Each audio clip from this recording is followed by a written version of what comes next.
Hi, everyone. Welcome back to an episode of Game Time Decision. In case you're new to the show, I'm Chris. I'm Tyler. I'm Joe. And I'm Mark.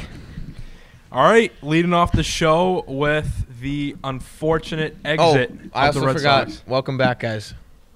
Oh, yeah. It's been a while for me and Tyler. Been a really long time. Yeah, Tyler especially. We tried one, but we kind of forgot to record. Yep, so. had an interview scheduled, but it's all right. We lost it. We'll recover. We'll recover. So, leading off the show with the Red Sox, one of the more disappointing exits from the playoffs by a Boston sports team since the Patriots. Yep. Actually. So, what is your guys' reaction to the sweep against the Indians, and the Red Sox are now out of the playoffs? I think that the sweep at the hands of the Cleveland Indians is nothing short of a disgrace. I think that the Red Sox didn't come prepared. I think that they had a view that a lot of people in the town did, the fact that this was just going to be an easy win. I think a lot of people in Boston thought that the Red Sox might have lost a few games at the end of the year on purpose in order to draw Cleveland. So I think that they were expecting, without Carrasco and Salazar and Kluber, who's been pitching phenomenally, was dinged up with a quad injury.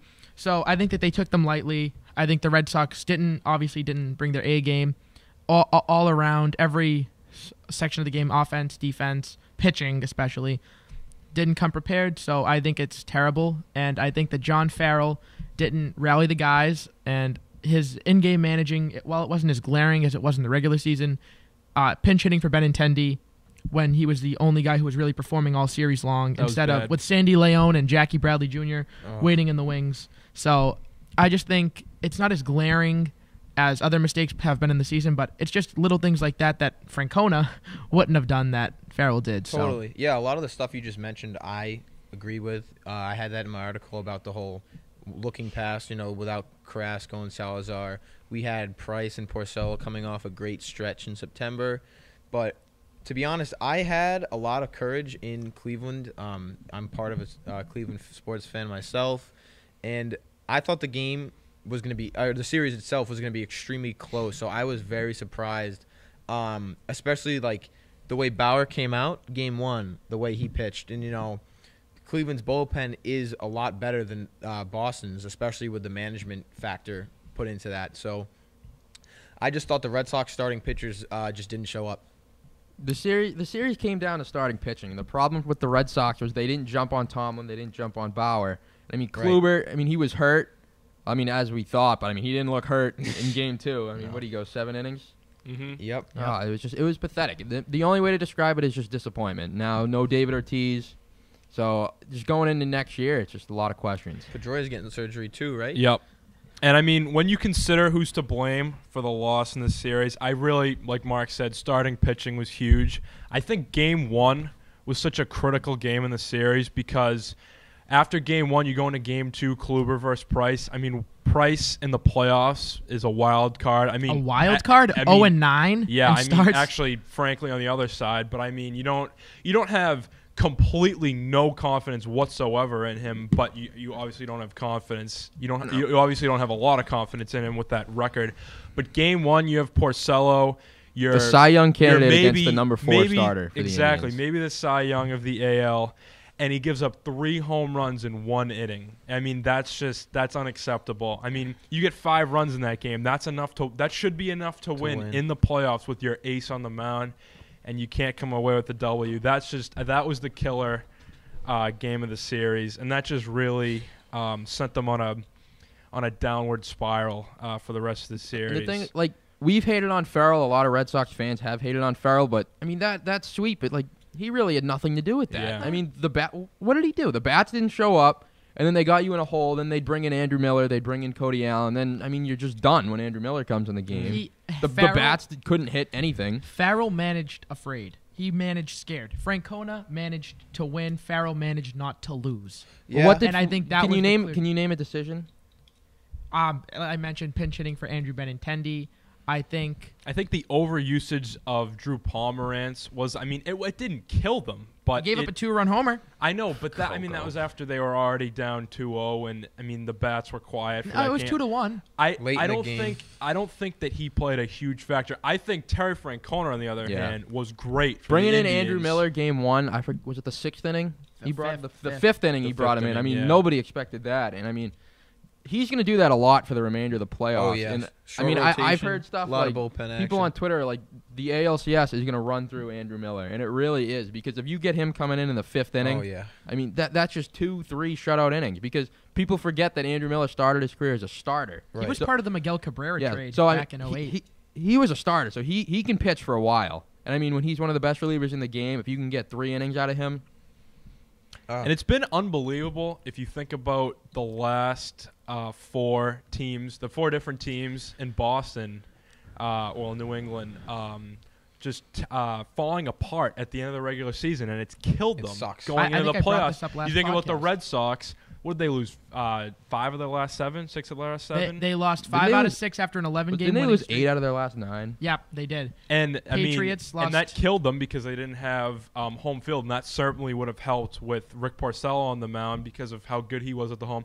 The Patriots, The pooch kick. what they after the pooch kick, 2-4 to end the year. and then lost they had in, to play at Denver. Denver. That killed them. That decided that basically lost them the Super Bowl because I mean I don't know how much of a problem Carolina would have been. Nothing. You look at the Celtics. The Celtics lost key games down the stretch to the Hornets. I think it was. Well, the Celtics And the Hawks. they were down like 20 points in the Against the season Heat. They should have finale lost against the that Heat, game. and then they come back to win, and then they draw the Hawks in the first round. And if At- you on lose the that road. game, I think you would have played Miami. Yes. But still, they would have they beat. lost beforehand to I forget who else it was. I think it was- the, no, the did they beat Hornets, the and Hornets, the they Hawks. lost to the Hawks too. And if they won Yeah. those 2 games, They they would have been the 3 seed. Yeah, they would have been at home against Charlotte, right? Yes. And then the Bruins. I mean, I don't know, Joe. You don't really follow the Bruins, but they were in first place in the last month or so of the season, and they fell apart, and they didn't even make the playoffs. Is that So like I a mean, 2011 Red Sox type thing? it's kind of.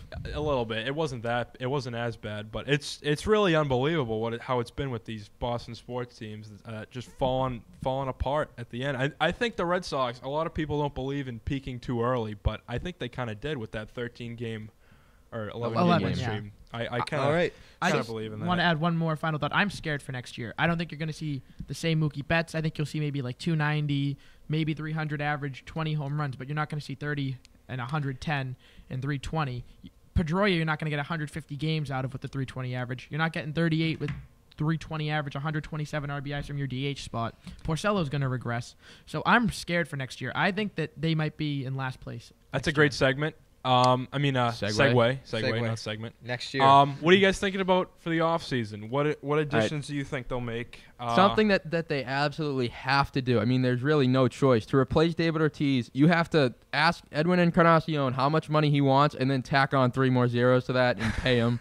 I mean, I don't know. I don't have David Ortiz's exact numbers in front of me. Spinny, would you happen to know those? I can I pull it believe up. 38 home runs, 127 RBIs. like 315 average, 318, something like that. 319, I mean, 320. you're not something like that. replacing that. And when Even if you sign Edwin Encarnacion, you're probably not replacing that. But 127 RBIs apiece to Yes. be tied for the AL lead. so I mean, exactly. There's really no way to replace Ortiz, but Edwin Encarnacion is the closest thing that you can even get. And another good thing about him is he's decently good at first base. So even you if could yeah, put if you want Hanley Hanley at to DH, you can do that. Or Even if you though- want Edwin, you could switch off. All Whatever you things want to do. considered, Hanley played an exceptional season over at first defensively. I think that For what without we were David expecting. Ortiz, I think that the reason Hanley played so well, was because he wanted to play well for Ortiz, and he had his head in the game, and I think he had his eyes on the DH spot for next year. I think they also DH / first base. That's a big spot. A fourth starting pitcher spot. I think you have Porcello, Price, Eduardo Rodriguez, has durability issues. I think you need a solid 4th starting pitcher, and then you have Pomerantz as the 5th starter. So I think you need a guy in the 4th spot. All right, so you kind of brushed on Farrell for a minute. We know he's coming back next year. Are you guys against that management decision? All right, I know first Joe's putting out a big rundown on his opinion, but he can kind of give us a preview now. But Mark, what do you got? All right, so first off, Dombrowski said, and part of the reason why he's bringing Farrell back is that a manager is more about getting your players ready to play than it is in-game management decisions. Did John Farrell get his players ready to play in the ALDS?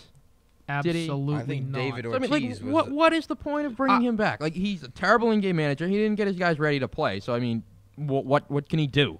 Well, one thing I want to say is I think generally, if you asked me this last year, I would agree with Dombrowski. If you have an average to slightly above average in-game manager who can really rally his players, yes. But when you have someone as inept as John Farrell, then no, you need to have some semblance of an ability to gauge a game and see what you can do, especially in the 8th inning. You're not expecting you to be Tony La Russa, but just have some idea of what should happen in a game. I mean, it can't get much worse than John Farrell. You might as well try a guy, maybe a young guy who could Jason potentially Varitek. Develop into the next Joe Madden. It doesn't hurt to try. You just have to hope that they're testing him this season. They haven't provided him a long contract extension with the Sox. So he's an option after. Right. He is a 2018 option. This is just, and I've heard rumblings about this in the middle of the season. If the Angels let go of Mike Scioscia, I would drop Farrell right now to try to get him. I think he's one of the best managers in the MLB. I think you just get Jason Varitek. I mean, it's staring you right in the face. I don't know if it's something with him, like Get he Tim doesn't want to Wakefield, too, manage. as a pitching If he coach. doesn't want to manage or something, then I get that. But it just makes too much sense. I mean, Yeah. it's just with David Ortiz gone, you need a leader to step up in this clubhouse. I think Varitek could come in and just be great at that.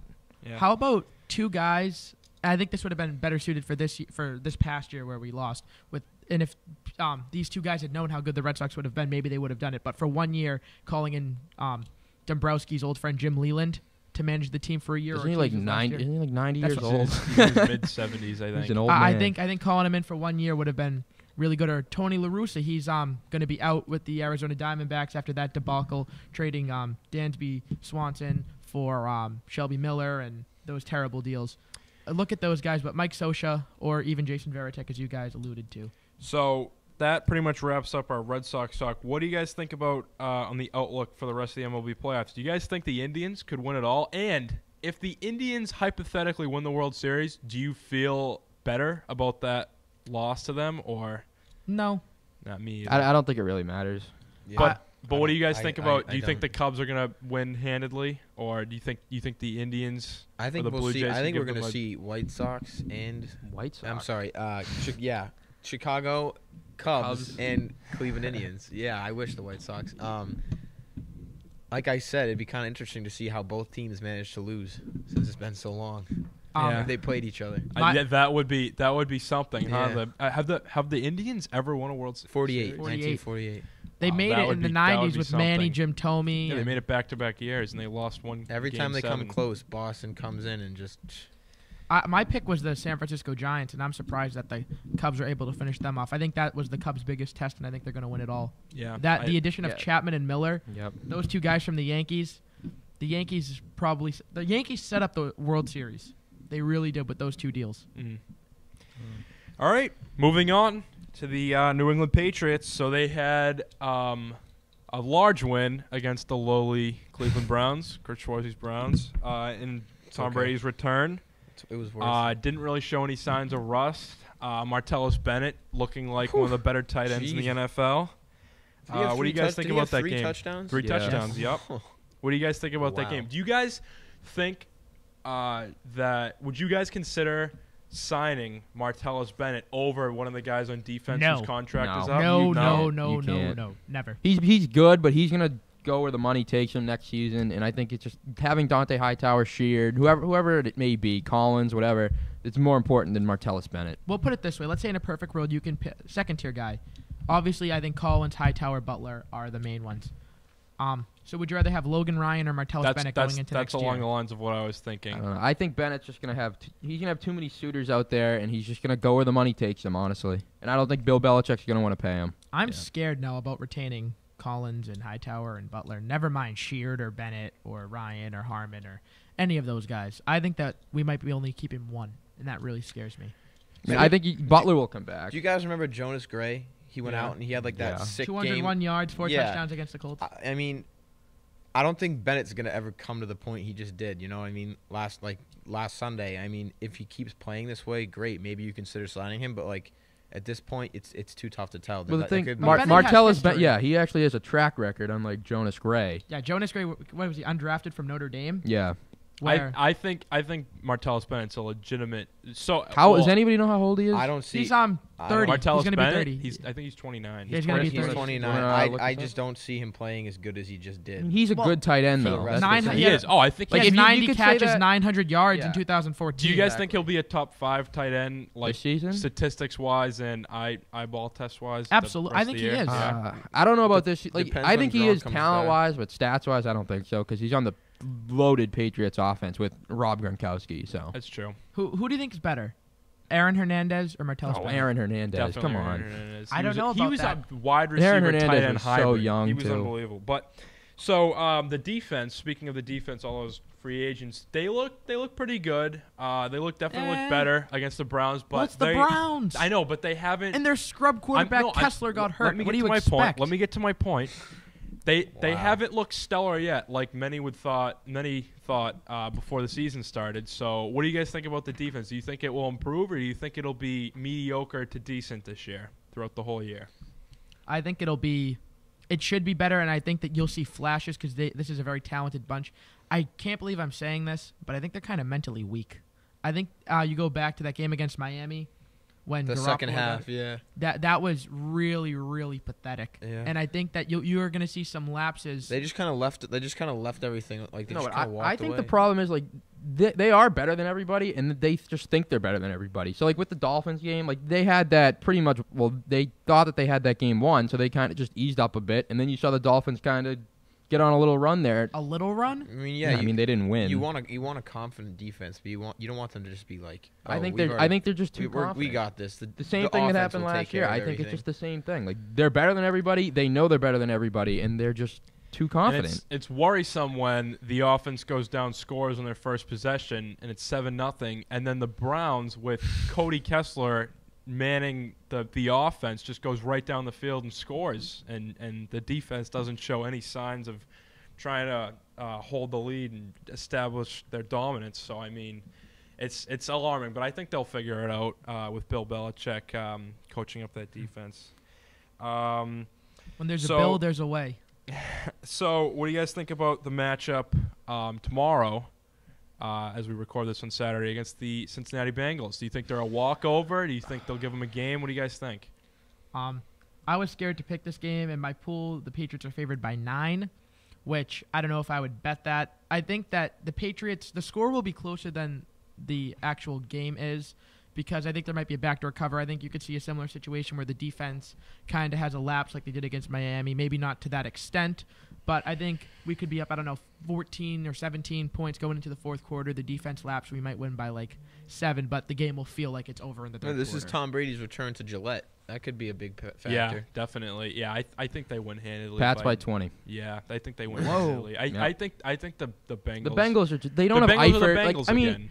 they have Brandon LaFell, who's LaSmell. he sucks, and then you have AJ Green, who's obviously a monster. But I think they can shut AJ I Green think- I down. think They shut him AJ down like 2 years Because they ago. had Darrell AJ Revis Green's at a his- little- Still, they're going to double He's team him. You're going to put inconsistent. Butler on him. I mean, they should put Butler on him and then have McCourty double over the top. You can take him away, and then there's nobody else. AJ Green's a little overrated. All right, You- Felger. You challenge him. No, You sound I so much like Felger right No, now. I know, but you challenge him, and I mean he's just not like he's afraid either of he contact. either runs all over you or he just disappears. Yeah. I agree with that, but you had Darrell Yeah. Revis at the peak of Darrell Revis in that game. Week 5 on to Cincinnati. In that game, that was probably a I staple, still think You you don't can easily need take Darrell him Revis away. to shut down Yeah. AJ Green. but he did. And they can do it again. So, who do you guys think are legitimate Super Bowl contenders? Obviously, the Patriots. Do you think they're the favorites? Who else do you guys think that could win the Super Bowl in the NFL? There's the Vikings, the Seahawks, the Steelers, and then borderline teams, the Broncos, who looked horrendous on offense on Thursday Night Football against the Chargers in a loss, and the Falcons, surprising a lot of people No, this year. they are You a guys fraud think they team. have any They are a chance? fraud team. They got off to a hot start last year. They were saying who's going to win, Carolina or Atlanta. Atlanta is a fraud team. They won't win more than 10 games. Book it now. They might not even make the playoffs. They're a fraud team. I hate them. All right. Okay. Okay. So, that was Back- aggressive. Back to the Super Bowl discussion. I mean, if the Patriots have home field, I think they should easily get there. They should probably win it. But again, if if they have to go to Denver, I'm terrified. Yeah, I'm absolutely terrified. Even with that offense that's looking iffy, it's still Denver. It's still at Denver. I only have 3 teams who I consider tier 1 teams to win, who I can say I would bet serious money that they will win the Super Bowl, and that's the Patriots, the Broncos, and the Seattle Seahawks. Not the Vikings? No. They're Not they're the the Vikings. only Sam Bradford? No, undefeated. God, no. Undefeated. 5 I don't games. care. No. I don't have the Tier- schedule in front of tier me. Oh, I two- think the Vikings are legit. Tier 2, God, I no. would put like the I have- Packers, the Steelers, and then I would put the Vikings somewhere in tier 3. the Packers. Their who- defense the is Packers, leg- who the Vikings just beat 2 weeks ago. Oh yeah. Yeah. Their defense is legit, and they. If you guys watch them at home, they have some juice in that new stadium. I'm telling you, Blair they're Walsh is going to legit. miss a It's field just goal. their offense. Like in the playoffs. they're in the bottom 5, I think, in most offensive Who do they categories. Are Yeah. they really? Yeah, Sam Bradford is terrible. They have no run game. He's They not terrible. He's done a decent oh boy, half decent job oh boy. this year. Oh boy. He's in the He's lower not half terrible. of quarterbacks in Oh, the man. NFL.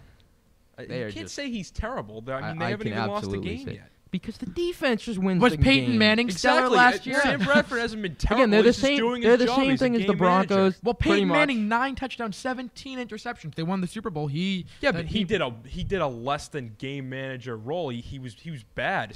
I don't think Sam Bradford has been bad this year. I agree with Tyler. He's been decent. I totally agree. I mean, with He's But you. done he's enough been- for he for hasn't them to had be a terrible undefeated. year. He's but done he's a enough. bad He's quarterback. done enough. If But he was- does if he was- enough that's mean what I'm good? saying. He's not he's a bad quarterback, but He's had not a a super- he's he's had not a a decent super All right, season. let's just move. We don't need to discuss Sam Bradford if he's a good or bad I quarterback. think we do. It kind of is relevant considering that relevant Minnesota at gave up a all. first and a fourth that could turn into a second for him. Think about Jimmy Garoppolo. So, in a way, it kind of is, I guess, relevant. Not really. It's why are we talking about Sam Bradford? He's Sam Bradford. There's nothing Because you need to know about Sam Bradford. Then he's Sam Bradford. You call him terrible, but he is terrible. his Have you team- watched him the last 6 years or His- 7 years? Maybe He's this not is- he's he's not a flipped a good new Was he the number one quarterback overall by his pick in 09? Yes. Oh, I don't know about 09, but he was the number one first overall pick. pick. Because I think it was Stafford.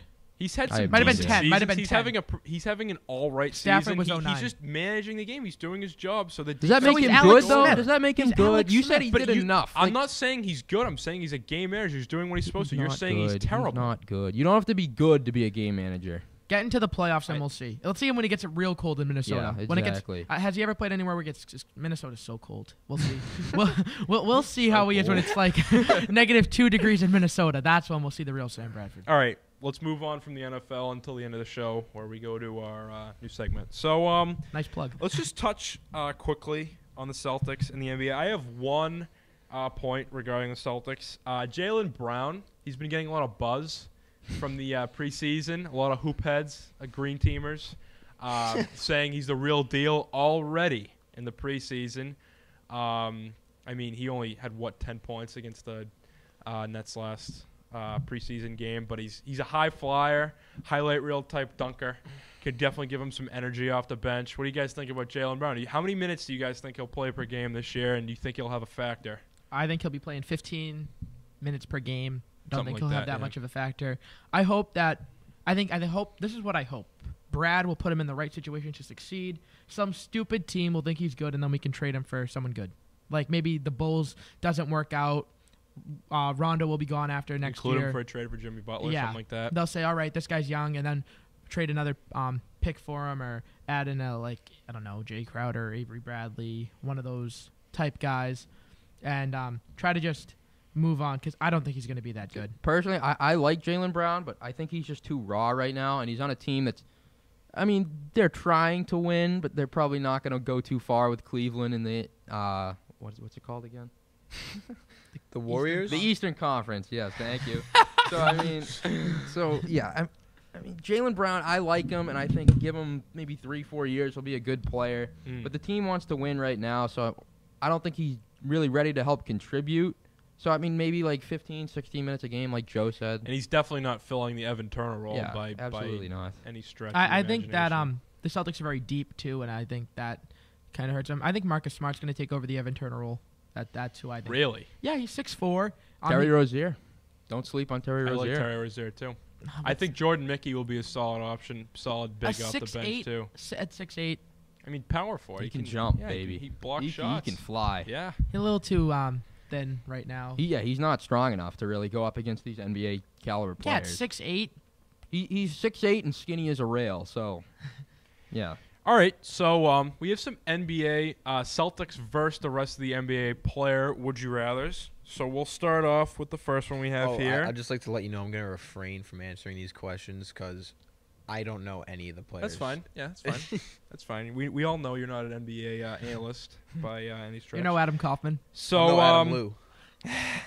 So we'll start off with the first one. Would you guys rather have going forward from this year on to the future, just not solely for this year or for 2 years, any from now until the end of their careers? So Al Horford or Marc Gasol? If you asked me this last year, I would have said Marc Gasol. I think injury history has caught up to him, and I think he's heavier. Kind of like where LeBron James, as he got into his 30s, he said he took off about 20 pounds to get a little bit leaner. I think that the fact that Horford's a little leaner, a little more athletic, it will serve him well to age more gracefully. So for that reason, I would take Horford. But I think that put them both healthy for the next few years, Marc Gasol is better overall. But I think the fact that Horford has had less injury history and you can put him at the 4, I think that's the reason I would take him. Yeah, similar to that, I think Horford's longevity makes him more valuable. And in terms of the Celtics, I think he's just a better fit. I mean, he can space the floor. He's a good passer. He's good in the pick and roll. Gasol is too, but again, Horford's longevity just outweighs that. You guys said everything I wanted to say. Al Horford, definitely. So number 2, Avery Bradley or Oklahoma City Thunder guard Victor Oladipo? Avery Bradley. Victor Oladipo. I'd go with Victor Oladipo as well. Avery Bradley. Victor Oladipo's young. I think he's got a lot more potential than Avery Bradley. And I think he's a little bit better on offense. Avery Bradley's an all-defensive NBA caliber player. So, I mean, he can shoot. He's Mr. First Quarter. He's always electric in the first quarter. So electric. That's the word that I was just going to use to describe Victor Oladipo. I think. I'll admit I don't know too much about Oladipo. I mean, he's been in Orlando. Now he's in Oklahoma City, 2 pretty prominent cities. So, I mean, I'm just taking Avery Bradley from what I know. I like Oladipo as a scorer and overall player. I do too. All right, final one. Most interesting one probably. Isaiah Thomas or Kyle Lowry?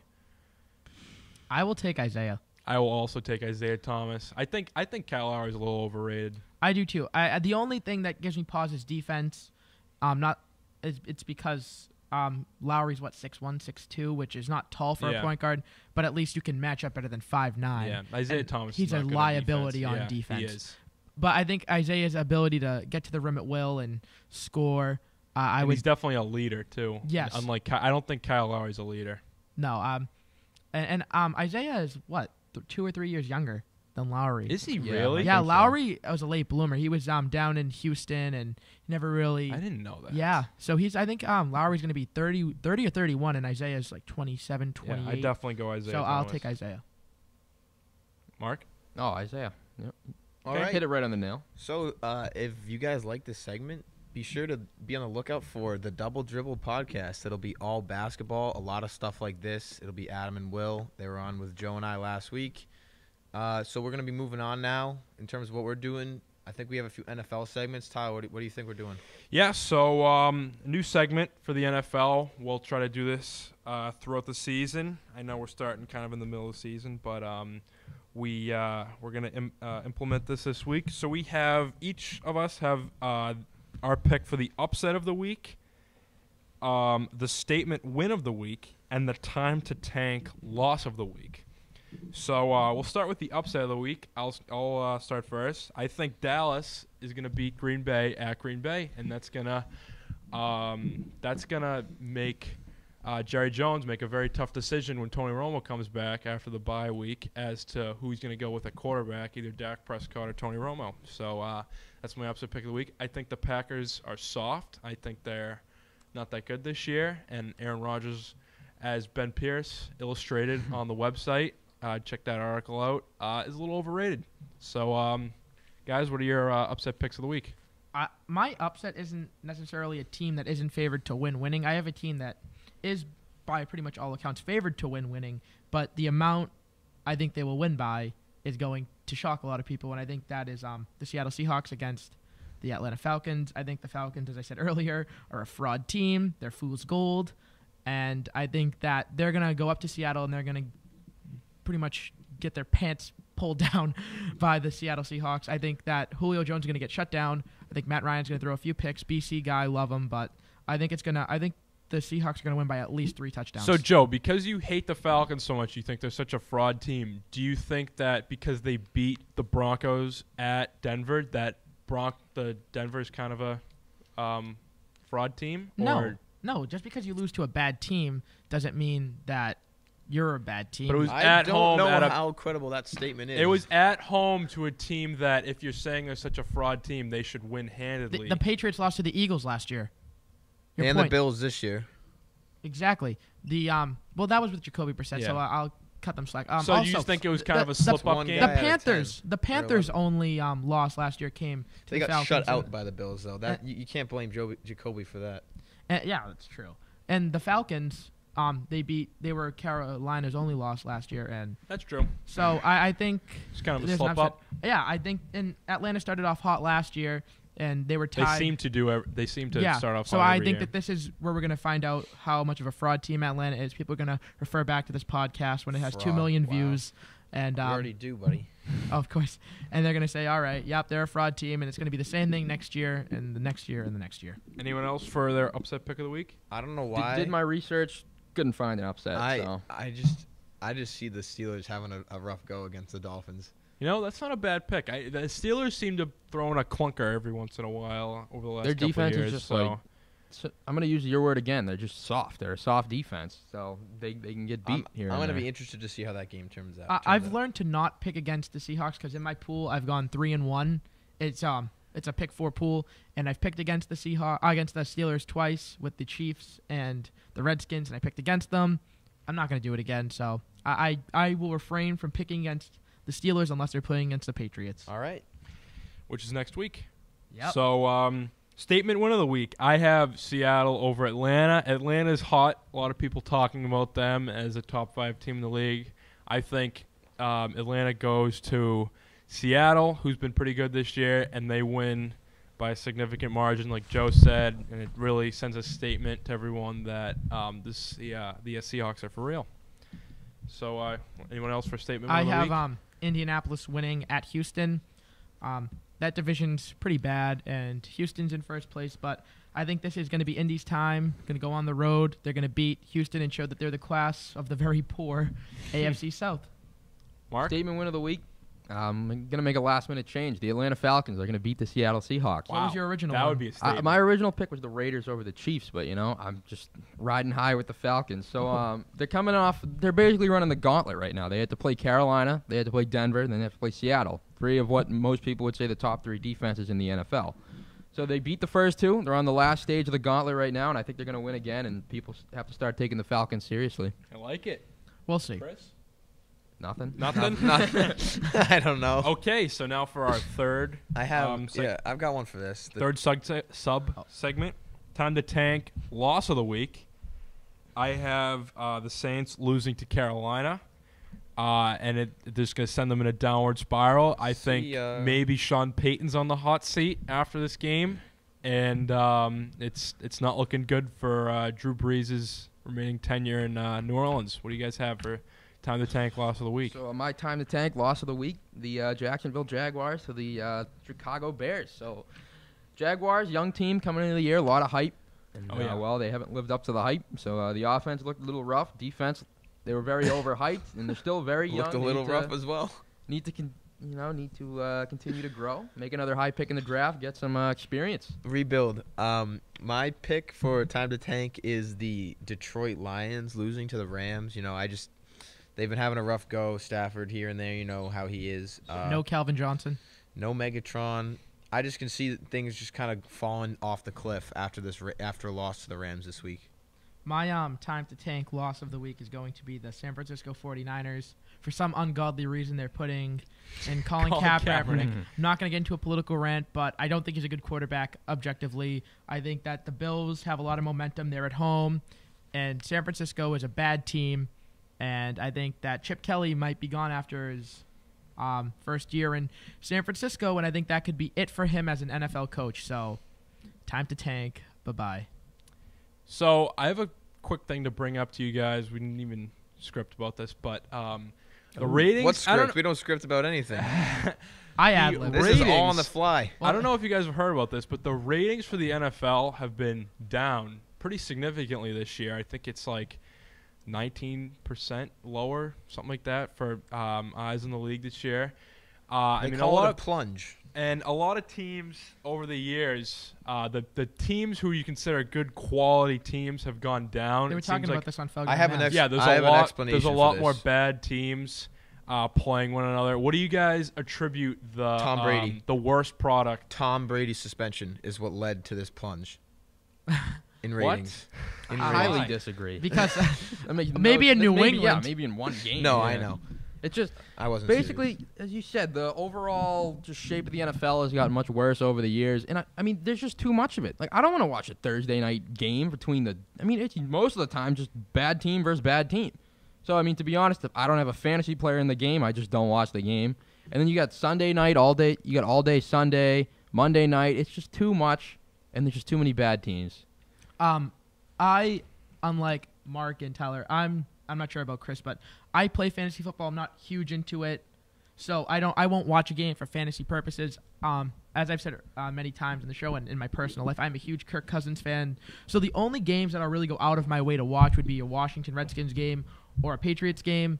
And I think the fact is, as I alluded to earlier in my comment, this is my opinion, there are only 3 to 5 teams who have a chance at really winning the Super Bowl.